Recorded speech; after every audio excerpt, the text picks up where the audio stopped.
Treasurer Jim Chalmers, thanks for your time. We're here in the Treasury bunker. It's a busy period for you. You've been through many budget processes, though, as a senior staffer. What's it like as Treasurer? Yeah, I think this will be the 16th lockup that I've been involved in next Tuesday. And we are where most of the action is right now as we put the finishing touches on the budget here in the Commonwealth Treasury.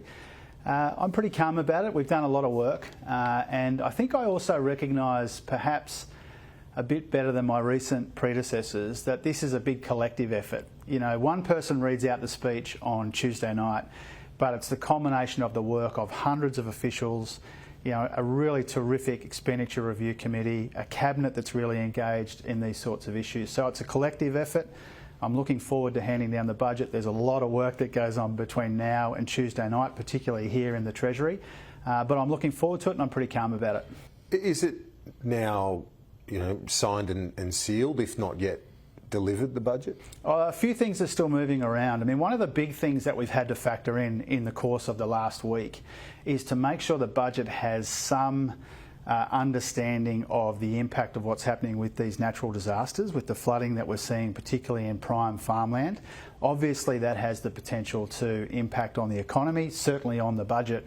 And so what we're trying to do today, in real time really, in this building, is to see if we can include a bit of an assessment of that. It's very early days. We don't know the full impact, but if we can give a bit of a sense of that in the budget, we're going to try to. Have you been able to adjust the inflation number accordingly? Well, those sorts of discussions are happening right now. I mean, the important thing to understand about the inflation number is that these floods will push up inflation. The cost of groceries in the supermarket aisle will go up. That's our strong expectation.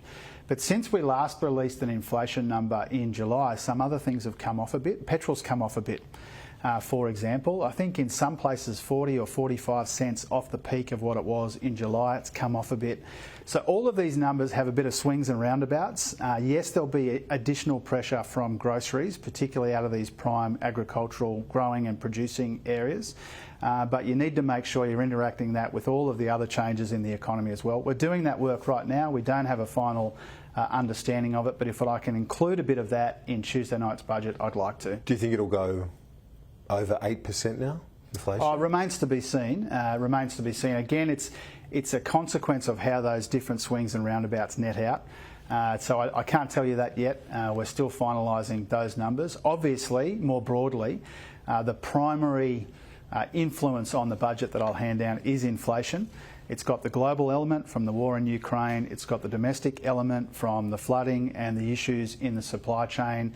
It colours how we approach cost of living relief. It colours how we approach investment in the economy, and it colours how we manage the budget more broadly.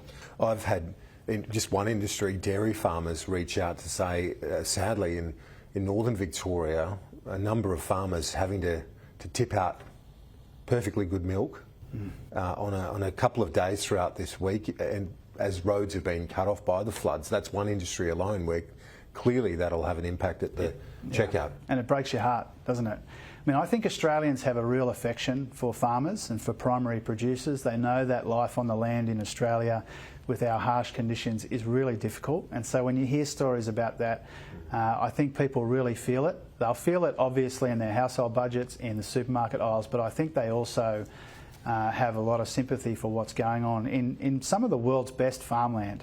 It will have consequences for the economy and for the budget, but I think most people are primarily focused on the human tragedy that is these natural disasters. Yeah, it certainly is a human tragedy, no doubt, and almost a seasonal one in the sense of this emergency. One long-term challenge, and you've pointed this out in your various comments and news conferences, is energy.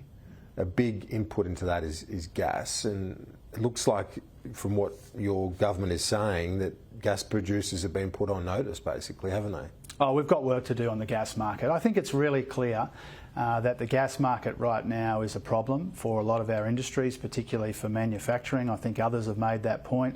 And ministers right across the board understand that. You know, when you've got high prices for gas, it smashes our local industries. We need to see if there's something that we can do there to make things a bit easier. We have to do that in a responsible way, conscious of the investment that people have made and our international contracts and international relationships. But I think we should be looking for ways to do more to soften the blow, particularly for local industry. And so once we get this budget bedded down over the course of the next few days, I think a big part of our work for the rest of the year with Ministers Husic and King and Bowen and with others and with industries is to see if there's more that we can do. Yeah, indeed. And on the NDIS, one of those big 5 spending growth areas that you refer to, report about regularly, $8.8 billion blowout across the forward estimates. As a Labor figure, as someone committed to this scheme, you would recognise that something needs to be done with this review clearly being announced this week. Yeah, we want to put people at the centre of the NDIS. We're proud of this creation. It's doing important work for some of the most vulnerable Australians. And part of putting people at the centre of it is making sure that we get maximum value for money. It is increasing very quickly when it comes to the cost of the NDIS, but it's providing value as well, and we don't want to lose sight of that. And so Minister Shorten has a review that he's set up, that he's engaged the Cabinet on over a period of time, which is making sure we get maximum value for money, that we've got the best type of scheme that we can. We can't ignore the fact that the budget will account for something like $8.8 billion in extra spending. It'll be $50 billion a year in a couple of years' time, so we can't ignore that. Now, more broadly, when it comes to managing the budget, we do have those 5 fastest growing areas, but within the 5, the 2 fastest growing is the interest that we pay on the $1 trillion of debt we've inherited. That's going through the roof because interest rates are rising. And secondly, the NDIS. So within the 5 big pressures, the 2 biggest are borrowing costs and the NDIS. And that's one of the reasons why what we'll see in the budget, we'll see a near-term improvement from some of those commodity prices, but in the medium term, we'll see extra pressure, growing pressure on the budget, which will have implications for the bottom line because of the NDIS, borrowing costs and some of those other pressures. And well, before I drill down into those numbers specifically, on the NDIS itself, as a Labor person, do you think this government is best placed to try and make it sustainable, to put it on a sustainable footing? Of course, because we understand that the NDIS is about people first and foremost. It's about the people involved in the scheme and their families. We want it to survive. We want it to succeed. Yeah, we want it to be world's best practice, and that means making sure we get value for money, that people are at the centre of our considerations. That's what Bruce Bonner, Haiti and Lisa Paul will be doing in their review. It's what Bill Shorten and I are committed to as well. So in the near term, on the broader numbers, a bit of an improvement, but then medium, longer term, those challenges. Can you drill into that for us? Why are we seeing that beyond the growth in those costs? Yeah, well, in the first couple of years of the budget, as I've said before, we do expect we're getting good prices for gas, for example, and for thermal coal. And so the prices that people pay for our exports does have an impact on the budget. We're getting relatively good prices right now. It's come off on iron ore and met coal, but some of these other resources, the prices are very strong. And so we'll see a bit of an improvement in the near term, but nowhere near enough to make up for these 5 big persistent structural pressures on the budget. So in the near term, we hope to see an improvement of sorts, but the pressure on the budget beyond that is much greater than the uptick that we get from the prices we're getting currently for our exports. You've had talks just in recent days in the United States with your US counterparts. Is a US recession inevitable from what you've picked up? Well, what I said in Washington, D.C., I think you've discussed on the show with Andrew, is that people around the world think that that's a risk in the United States, and the administration themselves have made that point. Secretary Yellen and others and some of the big investment bankers that I've spoken to think that that is a risk. It's not an inevitability, which is what President Biden was saying.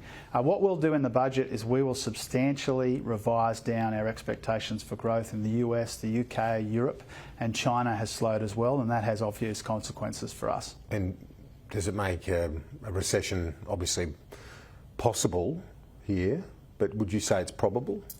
No, I wouldn't. I mean, Treasury's expectation is that our economy will continue to grow, but so are our challenges. And the forecast that I release in the budget on Tuesday night will show the Australian economy continuing to grow, but threatened by the global downturn, threatened by rising interest rates and some of the other uncertainties that we're navigating at the moment. Finally, as you wrap up your preparations, what's your mindset going in? As you said, 16 budget lockups, but the first time at the dispatch box, being broadcast around the country. What will be your mindset heading into that? Oh, I'm looking forward to it because I feel like the country's ready for a pretty honest conversation about our economy and about our budget. And I've never really subscribed to the view that the budget is some kind of individual vanity exercise where you pull rabbits out of a hat or anything like that. What people can expect to see from me on Tuesday night as a result of all of this collective effort is a budget which is solid and sensible and suited to the times. And I'm looking forward to levelling with people about the challenges that we have, but also the opportunities. You've known me a long time. You know that I am fundamentally an optimist, and I continue to be an optimist about the Australian economy, but we've got some tricky terrain to navigate in the next few months. Treasurer Jim Chalmers, I appreciate your time. A massive week for you. Thanks for making the time. Thanks for making the time, Kieran.